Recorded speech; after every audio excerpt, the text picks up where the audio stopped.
तर नमस्कार मंडळी. तर अचानकच रात्री माझ्या पप्पांची तब्येत खराब झाली. त्यांच्या एका साईडला खूप दुखायला लागलं. तर रात्री 10 वाजता माझे मिस्टर आणि मी त्यांना हॉस्पिटलला घेऊन गेलो. तर डॉक्टरांनी त्यांना इंजेक्शन मेडिसिन वगैरे दिल्या आणि रात्री 1 वाजता त्यांना घरी सोडलं.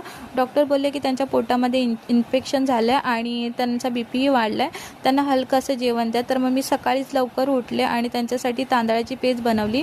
तांदूळ भाजून घेतले, स्वच्छ धुतले, त्याच्यात मीठ आणि पाणी ॲड केलं आणि हे चमच्याने असं हलवत राहायचं आणि पातळ अशी पेस्ट बनवायची, जेणेकरून ही पचायला सोपी असते आणि लवकर पचते. तर हल्ली माझ्या पप्पांची तब्येत बरीच नसते, म्हणजे खराब असते.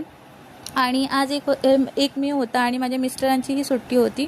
तर त्यांच्यासाठी मी बाजरीची भाकरी आणि मटकीची उसळ बनवली होती. माझा मात्र उपवास होता आणि हे सगळं बघून असं वाटायला लागलं की खरंच मुलगी ही असावीच. तर माझा नवीन चॅनल आहे, तर माझ्या चॅनलला सबस्क्राईब करा, लाईक करा आणि मला सपोर्टसुद्धा करा.